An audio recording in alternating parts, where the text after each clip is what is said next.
folks. We're back again, third installment on the little series I'm doing here on Germ Theory and AIDS. Tonight's topic, we are going to begin with AIDS. Now, you even mention this word today and people get scared. Well, fear not, folks. Hopefully, after hearing tonight's show, you will be a lot less scared. And I'll have saved you a lot of trouble, a lot of anguish, and a lot of fear related to this hoax called AIDS. I'm going to draw heavily tonight again from the works of Dr. Bill Holub, who has been telling America basically since 1984 that AIDS is not at all what it seems. His work, his seminal work on AIDS, a compendium that's about 50, 60 pages, has about 400 or 500 references in it. In fact, even more than that. It's one of the most well-documented pieces of scholarship I've ever seen, and I'm not going to bother to read you all those references, but I am going to read you some excerpts from that piece of work because after hearing it, I am sure you will change your opinion on this disease, this alleged disease called AIDS. I am reading from the work of Dr. Bill Holub. Multifactorial damage, not HIV. The percent of people theoretically exposed to the virus who subsequently develop AIDS is very small. It is about 1%. This fact and many other pieces of information strongly support the role of many cofactors contributing to immune suppression. With the immense number of cofactors already indicated, it is clear that AIDS cannot possibly be caused by HIV. However, the cofactors scenario cannot make as large profits for the medical pharmaceutical complex as does the HIV hypothesis, because their formula is HIV, medication, and death. Now, folks, cofactors simply refers to cofactors, other things involved in producing acquired immune deficiency syndrome outside of the virus. Thus, susceptibility, as defined as poor health, is the major factor in AIDS and not microbes. In a well-referenced work by Drs. Patrick Donovan and Herb Joyner-Bay, many obvious documented susceptibility factors are described, including many concurrent infections, antibiotic use, malnutrition, food tolerance, malabsorption syndrome, stress, smoking, and in parentheses, we see that Philip Morris is increasing the marketing of Marlboros to the gay community, lack of sleep and exercise, etc. This cofactor concept is supported by many in the area of AIDS research. For example, receiving any blood products, transfusions, protein factors, allergy shots, gamma globulin shots, protein hormones, etc. are specifically and dramatically immunosuppressive. Actually, immunosuppression is a synonym for poor health. While we cannot go into this in depth here, you must understand that the immune system is poorly understood by many in the healthcare field. The immune system is not a system, and it does not fight the bad guys, germs, cancer cells, etc. The immune system is actually a group of cells, white blood cells, and their associated organs, circulatory, lymphatic, and other systems. The actual job of the white blood cell is not the exciting, romantic, pentagon-like soldier function of fighting the enemy, as I had told you in one of the previous shows, folks, but is rather the boring, necessary job of building and maintaining your body. Thus, white cells are far more like janitors than a SWAT team. In the case of AIDS, you can discount another word as not accurately describing what is happening.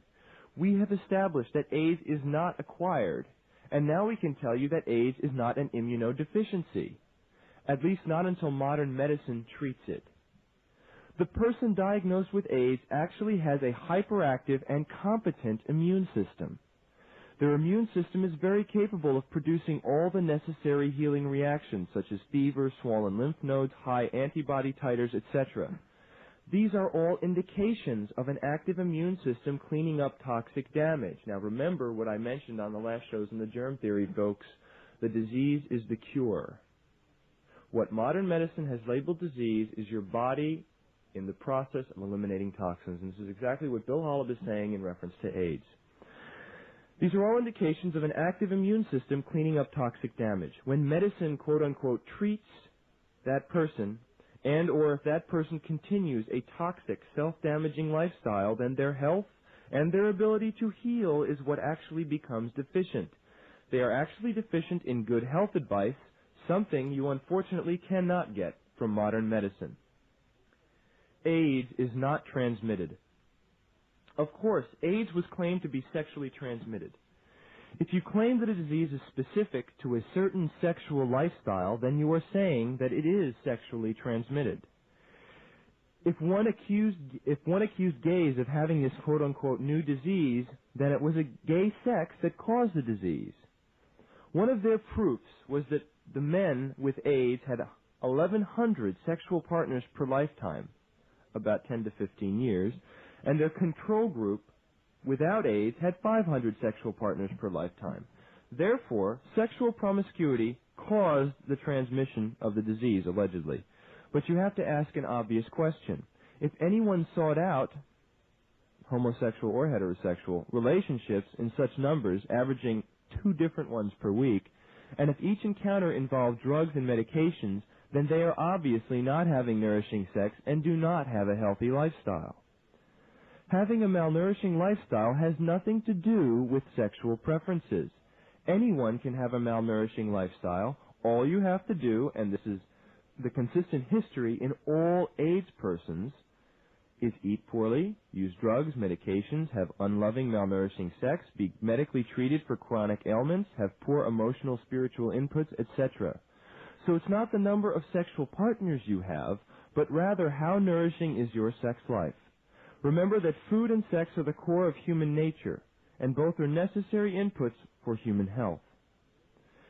In a good review article, a very astute gay observed that a very homophobic culture created, quote, a disease for which supposedly the cure is to go back to all the styles that were preached at us in the first place.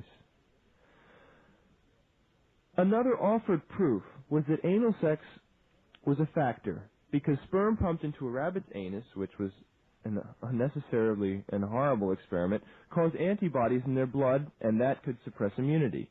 Now, this typical example of bad science was, of course, poorly designed, with absolutely no controls, and I will have you know, ladies and gentlemen, that recent searches for HIV-1 in semen have proved absolutely fruitless. That's right, they cannot find HIV-1 in semen.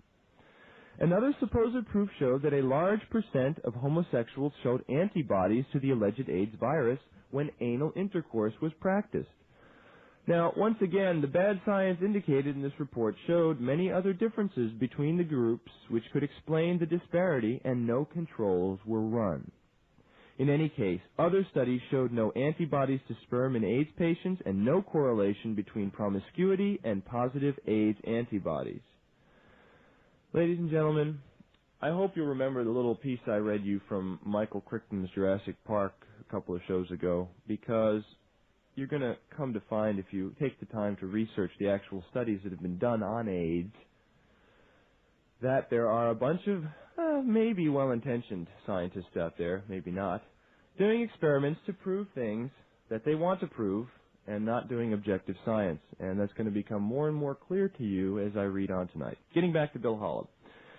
Sexual transmission of AIDS has not been proven.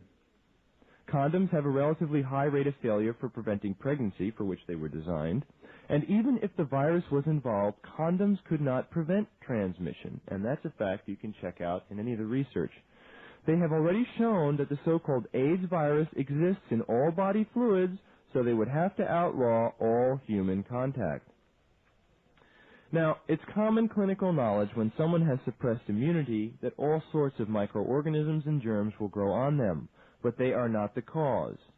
But rather, they are the consequence of immune depression. Believe it or not, they are there to help you. The issue over whether germs are causes or consequences of disease is very lengthy. We feel that germs are a consequence of the single disease called malnourishment, and that they are more likely to be trying to participate in repair and regeneration of the host than in killing or harming the host. In any case, AIDS has a plethora of germs involved, and any one or more of them could be equally labeled the cause. Any germ would have sufficed as the, quote, cause of AIDS, but a new disease requires a new germ for new research money, and that is the crux of what we're talking about here, ladies and gentlemen. Thus, the 35 or so equally qualified germ candidates were passed over as a hunt for a new germ was and is subsidized. Opportunistic germs are supposedly those germs that proliferate in order to take over a host during an illness. Then, all germs could easily be considered opportunistic, including the AIDS virus. The alleged specificity of the HIV-1 infecting T cells and causing a decrease in helper suppressor T cells is also true for almost every other germ. Now, folks, if you ever have even come across anybody doing AIDS testing, the first thing they do is they give you an antibody test. And the next thing they do is give you a T-cell count. Now listen to what we're saying here, folks. All the research that we are showing here, and it has come across me, and it has come across through the work that Bill Holub has done, any germ, practically, will show a T-cell decrease. That is true for most germs. A low T-cell count, which is one of the corollary symptoms that we find for AIDS, is nonsense. It can be caused by almost anything.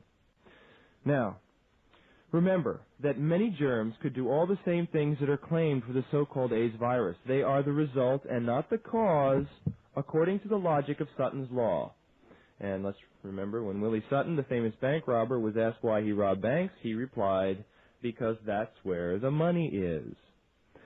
Quote, sick germs grow in sick people because that's where the ideal environment is. Now remember what I said about germs over the last couple of shows. Well germs grow in well people because that's where their ideal environment is. We change germs from well to sick. They do not change us. The dog wags the tail does not wag the dog.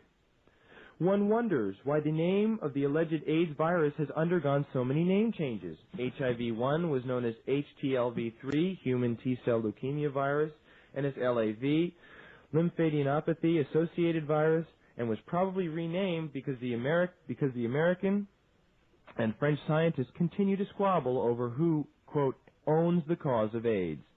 Because remember, there is great profit in owning this virus, as the great Gallo scandal has pointed out. To date, there is no evidence that the HIV-1 plays any role in the cause of AIDS. HIV-1 is found everywhere in the body. It has been found almost everywhere in the world.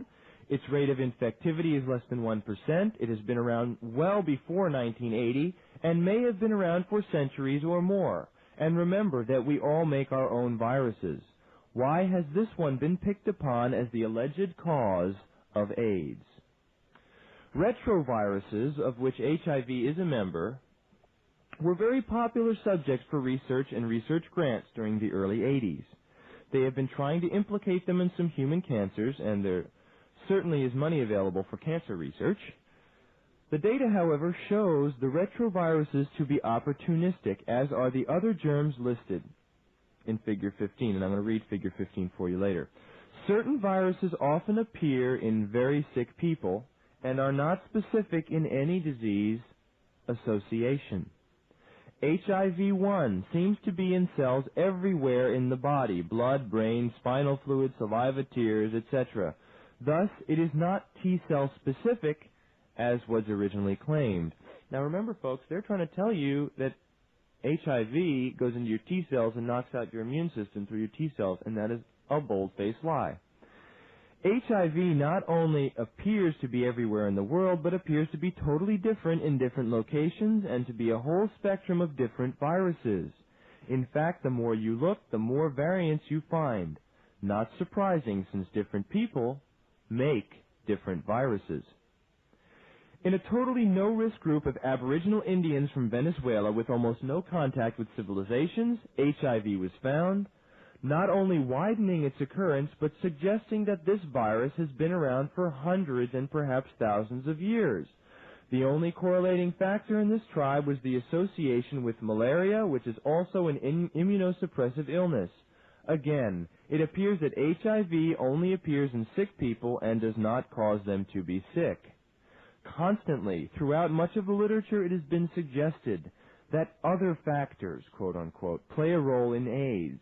But these admonitions seem to be ignored as the money and technology in medicine gears up for another decade of HIV testing, HIV drugs, and HIV vaccines, even though there is no scientific evidence that these avenues will be worthwhile.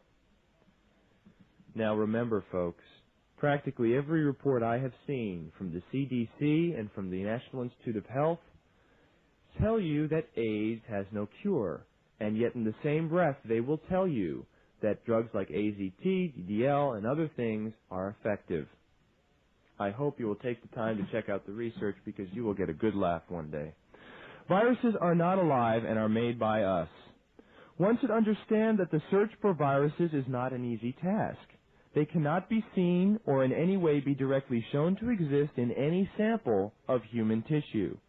For this reason, virtually all viral research is dependent upon coaxing viruses to be made by cells in grossly abnormal tissue cultures.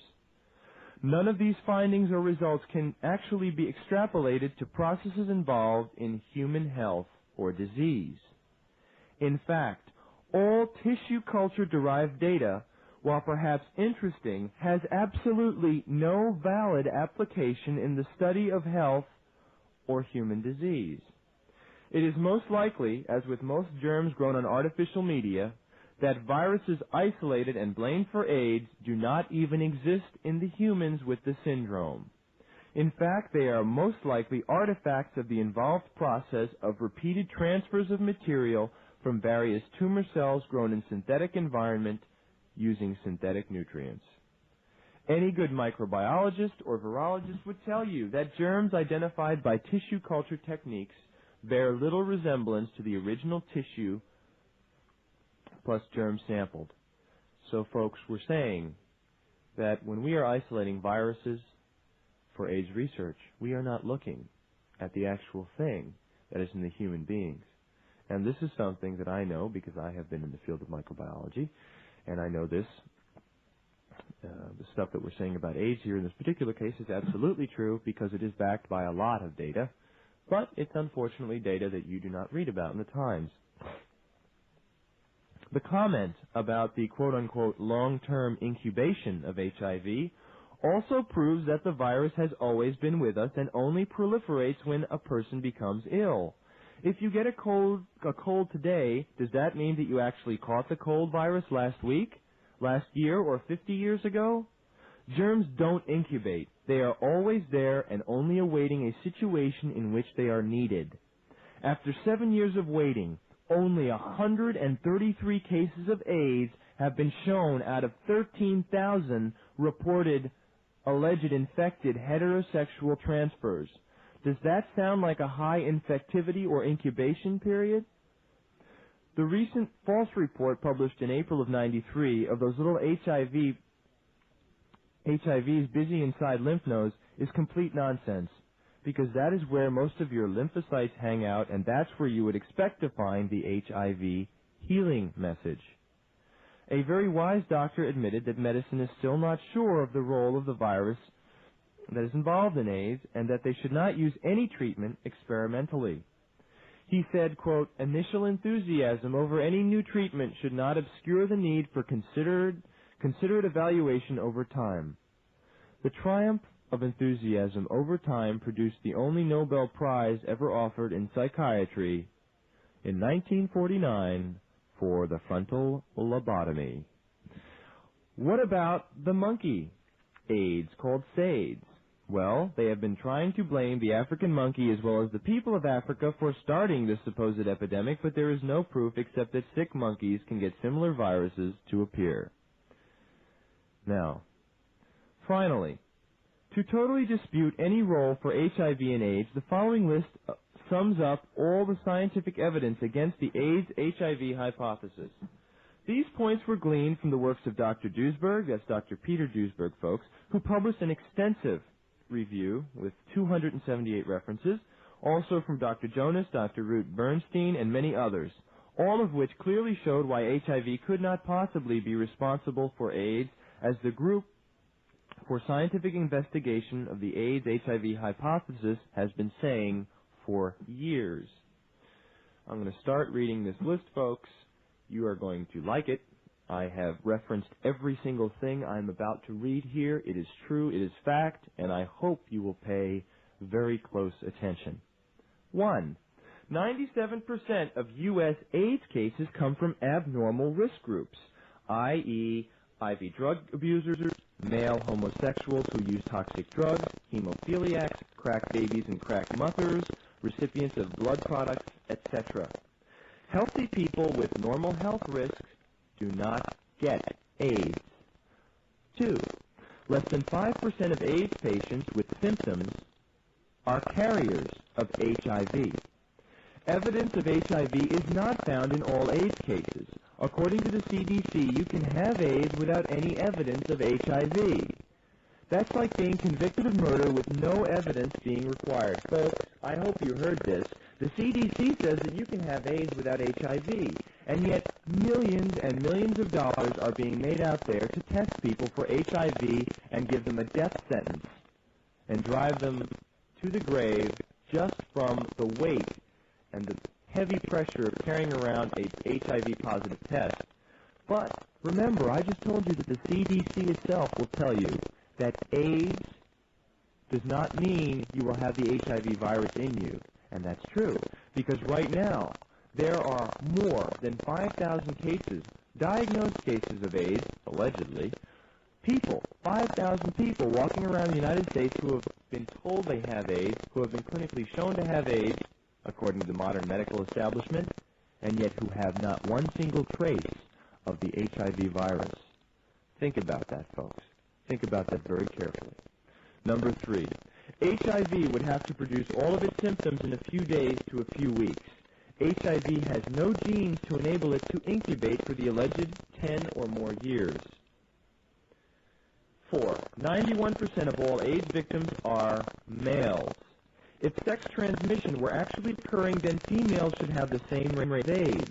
Both pregnancy and other sexually transmitted diseases have been on the rise for the past 10 years. So women should be at least half of the AIDS cases, but they are not. 5. AIDS is equal to about 50 other diseases in its pathology and in its symptomology.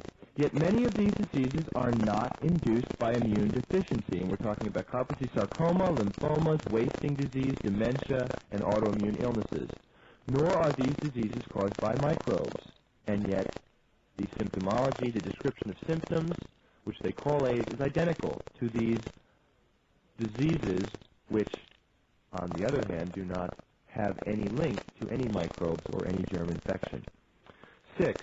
Most HIV-positive people remain healthy for 10 years and probably will live much longer. 7. Another interesting fact. Many carpal sarcoma and pneumocystis carinii pneumonia patients have no HIV in them. 8. The HIV-positive American male homosexuals have 20 times the risk of carpal sarcoma than all other risk groups. This suggests additional toxic factors. Okay, folks, we're going to take a break here. Let Bill take his break, and we'll be back in a few minutes. Okay, back to this amazing little list. Number 9, even when dying of AIDS, the HIV test can be negative. And since HIV is present in about 1 of every 10,000 T cells, why are T cells still disappearing even after HIV is gone? 10. Since you produce antibodies to HIV, how could you get sick after establishing your immunity? Many have classic immunity with antibodies and no HIV. Now, understand this, ladies and gentlemen. This is one of my favorites. We have set up most of the current AIDS tests to test for the antibody. Now, usually, if you know any basic biology, when you have an antibody, it means your body is already fighting the disease. So, when we are shown to have antibodies to HIV, how could you get sick after having established your immunity? It's the same scam as we talked about with vaccines. Now again, let me read this part. Many people have classic immunity with antibodies and no HIV. Now, think about that. 11. chimpanzees and accidentally inoculated healthcare workers, some 20,000, have not developed AIDS. Folks, that's documented fact. I'll bet you didn't know that. 12. Why are there significant geographical differences? In Europe and the U.S., most cases are homosexuals. In Africa and South America, most cases are heterosexual. How does the HIV know what sexual preference people have? How could the alleged modes of transmission be so widely different from culture to culture?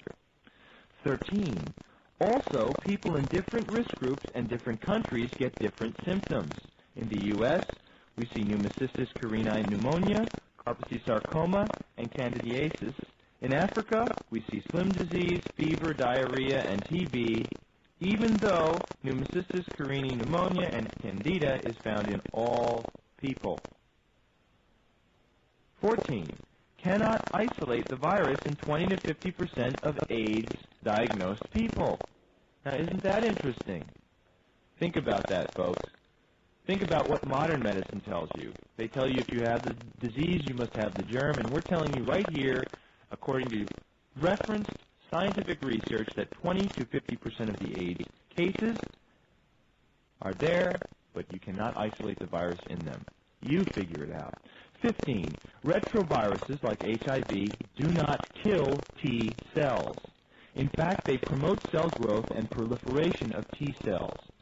Even in tissue culture, T cells can produce prodigious numbers of HIV, far more than possible in any AIDS patient, and the T cells are never harmed. Let me read that to you again, because you have been told that AIDS is out there destroying your T lymphocytes. That's the crux of what AIDS is doing, and that's why you develop some kind of alleged immune suppression. Listen, retroviruses like HIV do not kill T cells. In fact, they promote cell growth and proliferation of T cells. Even in tissue culture, T cells can produce prodigious numbers of HIV, and the T cells are never harmed. 16. There are no AIDS cases where HIV presence is the only immunosuppressive factor. In fact, all AIDS cases have one or more known causes of immunodeficiency, including exposure to blood transfusions, excessive exposure to semen, excessive use of addictive recreational drugs, chronic or high doses of antibiotics, antivirals, antiparasitic agents, anti-inflammatories, anesthetics, opiate analgesics, antidepressants, surgical trauma, injury trauma, multiple recurrent viral diagnoses, malnutrition, lymphocytotoxic autoimmunity, etc. 17. Some HIV-negative people in risk groups are more immunosuppressive and sick than HIV-positive individuals in the matched group, with correlations to immunosuppressive factors. So, folks, the correlation with the symptoms listed under the umbrella of acquired immune deficiency syndrome are more correlated to these risk factors that I just read a few seconds ago than to the HIV virus. 18. Prior immunosuppression needs to be present to lead to HIV positive, meaning that an unhealthy state is a prerequisite, what used to be called lack of resistance or increased susceptibility. 19. Many cases of AIDS, by all criteria of the CDC, are HIV negative. That's my favorite. I hope you'll think about that one carefully, folks. 20. HIV is supposed to be new, but many confirmed clinical cases can be identified going back to the 19th century and earlier to the 16th century. 21. Female prostitutes who are drug abusers have a high incidence of HIV-positive diagnoses, yet prostitutes who are not drug abusers show almost zero incidence of HIV-positive, indicating non-sexually transmitted factors. Over 85% of all AIDS cases involve drug abuse. Now, folks, that doesn't just mean it's from people injecting and it's spread by the blood, because I've already shown you that that's nonsense. The drug abuse is the key. That is an immunosuppressive factor. Remember, germs don't cause disease. The disease causes germs. 22. You can find HIV in only about 10 to 30% of HIV-positive gay men. So how could it be transmitted by sperm as once alleged? 23. Many people revert from HIV-positive to HIV-negative and remain healthy. And this again suggests other multiple factors. I'll bet you didn't know that, folks. Well, I know some of these people personally. 24. Every AIDS case shows positive tests for autoimmune reactions, indicating significant tissue breakdown caused by toxic and malnourishing exposures. Symptoms correlate with chronic autoimmune diseases, not infectious diseases. Symptoms correlate with chronic autoimmune diseases, not infectious diseases. Now, what this means, folks, is that AIDS is not an infectious disease. It is something, an umbrella of symptoms that correlate highly with a number of different factors that are linked to immunosuppression. But it has nothing to do with HIV, and it has nothing to do with an infectious disease that is, quote-unquote, spread. 25.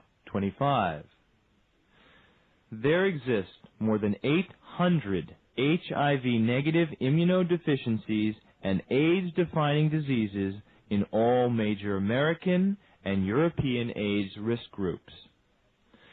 And 2,200 HIV-negative African AIDS cases that meet all the World Health Organization's criteria for diagnosis of AIDS. These are the recently described mystery AIDS cases explained. Now, I hope you will think about that. I hope you're getting this on tape, because I know some of this is hard to grasp the first time. 26. Only about 50% of AIDS cases as reported by the Center for Disease Control are confirmed HIV positive. Much of the remainder may be HIV negative. And I know why Bill Holub wrote this way, because in my own efforts to decipher and get AIDS research data from the CDC, you will find that they do not publish any of their data, any of their results. They publish you conclusions. Anything the CDC puts out about AIDS would never be accepted even into the most lax scientific journals. Think about that, folks. 27. HIV violates infectious disease rules used for over a century, which are Koch's postulates, because no viral traces can be found in many AIDS patients. And one of the basic tenets of Koch's postulate is that if you have the disease, you must have the germ. And that is simply not the case in AIDS, and, believe it or not, not the case in almost every example of alleged infectious diseases. 28. HIV isolation is completely artificial, and it bears no resemblance to the systems of a living human being. You cannot even find the virus in most AIDS cases. 29. HIV infects a very small number of T cells, which is about 1 in 10,000, and it has no capacity to destroy any of them. They would be replaced faster than they would be lost. Retroviruses are not cytocidal, which means they do not kill cells, and they actually promote cell growth. Now remember, everyone out there is telling you that AIDS is a retrovirus and that it is killing your T lymphocytes, and that's why you get suppressed immunity. Well, it's all nonsense. 30. There are two viruses claimed to cause AIDS, HIV-1 and HIV-2, which have a 60% different structure. Rapid evolution of multiple viruses causing the same disease are highly, highly improbable. These works and others cast serious doubt on whether HIV can indeed kill lymphocytes and suppress immunity. Yet almost everyone in America believes that HIV is the cause of AIDS. Why? It is a simple use of propaganda phrases, slogans, and the media. As in Hitler's Germany, it was realized that if you repeat a lie aloud and often enough, people will eventually believe it. This is what has happened in America today, and it is called advertising or brainwashing. So if you keep listening to the mass media, you will chant HIV equals AIDS over and over in your mind like Winston tastes good like a cigarette should, along with many other slogans. There is an interesting alternate hypothesis for viral action in disease states. it is very possible that viruses play an intercellular communicative role in the repair and regeneration of damaged tissues in the human being. It seems that a large section of the HIV virus's external envelope is almost identical to a substance naturally occurring in our bodies. This substance is called neuroleukin, and it is one of many cytokines like interferon, interleukin, etc. Factors which are involved in the repair of damaged nerve cells and other tissues. Do you really think that this is all a coincidence? We make all viruses, ladies and gentlemen. There are much more active viruses associated with AIDS. For example, cytomegalovirus and Epstein-Barr, which are both present in over 95% of AIDS patients, contribute to virulent pneumonias. Folks, the AIDS label can be applied to any individual who has any acute or even asymptomatic infection, any persistent swelling of lymph glands, any chronic constitutional illness, any neurologic pathology, any secondary infection, any secondary cancer, and other things, with or without a confirmatory test. In general, 40 to 60% stated causes of death are largely incorrect, based upon the most accurate form of diagnosis, the autopsy. With all causes of death being so poorly identified by physicians, imagine the error rate in the diagnosis of AIDS. Accumulating evidence suggests that AIDS is essentially a new name being applied to a wide variety of old illnesses, and that the so-called AIDS or HIV tests may be no more than tests for any chronic illness.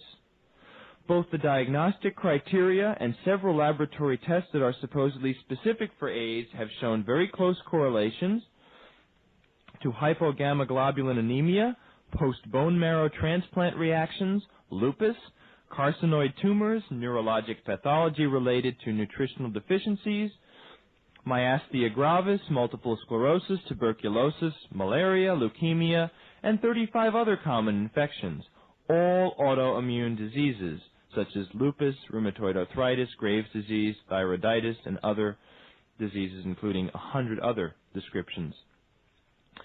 Now, what does this all mean?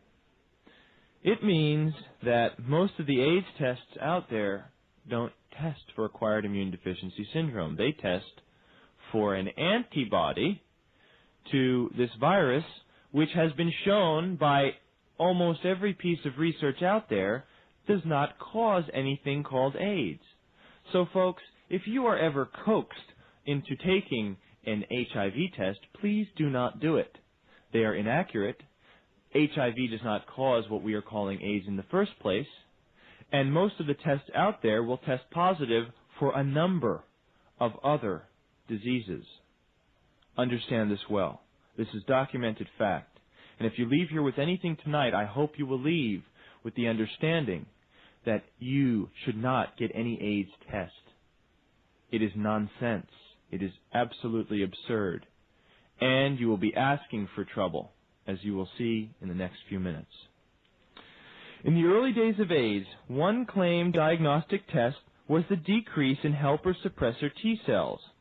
This test could not verify AIDS because almost all infection caused these same results. Later it was shown that this decrease in helper suppressor cells occurs with equal frequency in homosexuals who do not test positive for AIDS. Thus, the test is not specific for AIDS, only for any general illness. It also has no prognostic value and does not mean one has suppressed immunity. Other tests that appear told the same story. Thymosin alpha-1, neopterin, beta-macroglobulin, Anergy, CD4, etc. all claim to be surrogate markers for AIDS, but all have been subsequently shown to be positive in most chronic illnesses. The many generations of currently available tests are fraught with major problems, making them all useless and dangerous. A partial list of severe problems associated with AIDS testing follows. 1. The tests have a very large false positive rate, falsely identifying a patient as having AIDS when in fact they do not. This percentage rate ranges from 40 to 500%, with many false positives in women. The ability to accurately identify the syndrome is usually less than 20%. Today's tests suffer from a 97 to 99% false positive rate in no-risk screening applications. Swallow that, folks. Believe it. It is true. It is fact. I have verified it. 2. The tests are positive in many cases of alcoholism, malaria, and any autoimmune disease, including arthritis and 200 other illnesses. 3. The test will show false positives if the blood sample is heated, frozen, stored for a long time, or not allowed to fully clot. In fact, 95% who test positive have absolutely no virus present. I hope you are all getting pissed off out there, folks, and I hope if any of you out there have ever gotten any kind of HIV test that you are fuming right now, because you have been totally fooled. 4. The supposedly more specific virus tests, which are more expensive, less sensitive, and more prone to lab error, hence have large false positives and false negative rates. Now, even one of the most accepted tests that's supposed to be confirmatory for the HIV virus, the Western blot, sure, it'll tell you in certain low percentages of cases when that virus is present. But folks, I think from what I have read up until today and in today, you will have at least a doubt as to whether HIV even causes AIDS. I know it does not. I hope you have a doubt in your mind, and I hope you will go out and verify this for yourself. Get it, folks. Get it in your heads. HIV testing is a scam. HIV does not cause AIDS. The tests are totally inaccurate and have incredibly high false positive and false negative rates. There's a little section here that Bill Holub did showing that if HIV is present in about 1 per 1,000 people, and it's nowhere near this, by the way, and let's say that a test claims 98% reliability to identify the HIV virus, and again, there's not one test that is this high, this means that the test misses 2% of HIV positive people and falsely identifies 2% as having HIV positive. Now, you take this test. What is the probability of it correctly identifying HIV in you? Did you say 98%? Well, you are dead wrong. The correct answer is 4.7%. So you have a 4.7% chance of being identified as HIV positive correctly and a 95.3% chance of being falsely identified as being HIV positive. And he goes into explaining it. I won't go into it now, but it's all very correctly done statistically. I hope you will leave this show tonight with the understanding that you do not need any kind of HIV testing, that what we are calling AIDS, acquired immune deficiency syndrome, is not acquired, it is not an immune deficiency, and it has nothing to do with that damn virus that they are calling HIV. I'm going to have to start to wind down here and continue on this train of thought in the next show, tomorrow night's show.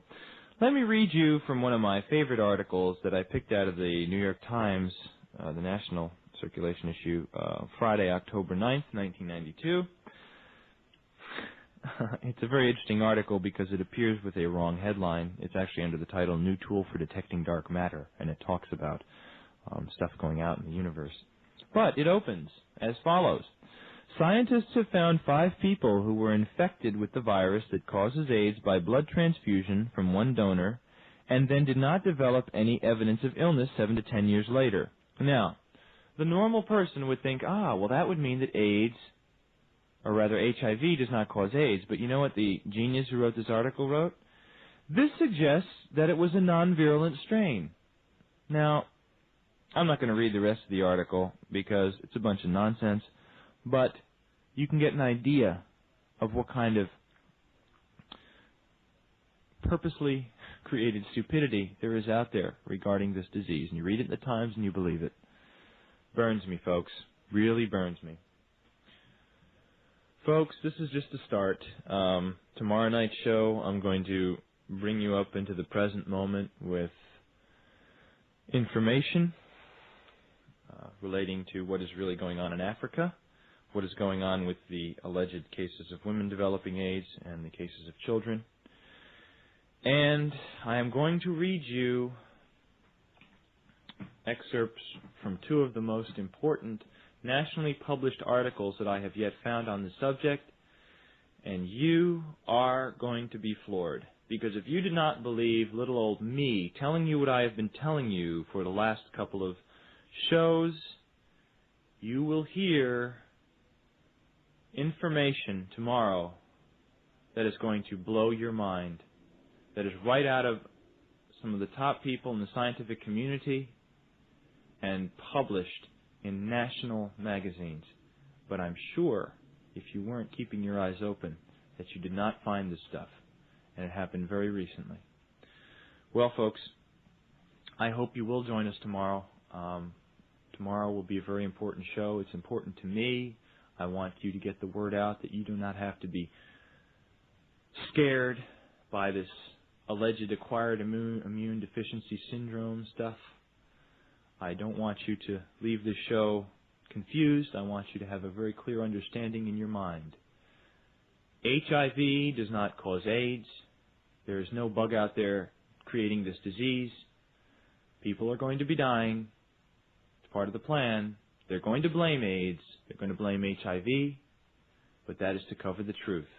And hopefully in a future show, I am going to tell you exactly how your food, your air, and your water is being poisoned, and that is where you are developing these diseases. I already told you about inoculations. That's one part, but there's a lot more. Tune in tomorrow, though, folks, to get the last word on AIDS. I hope you'll be there. Again, if you want to hear anything, or rather, if you want to get anything from me, research information, point you in the right direction for finding sources, you want to argue with me by the mail, please feel free to do so. You can write to me, Alex Loglia, Loglia, 217 East 85th Street, Suite 246, New York, New York, 10028. Take care, folks. Good night, and I hope we'll have you listening in tomorrow.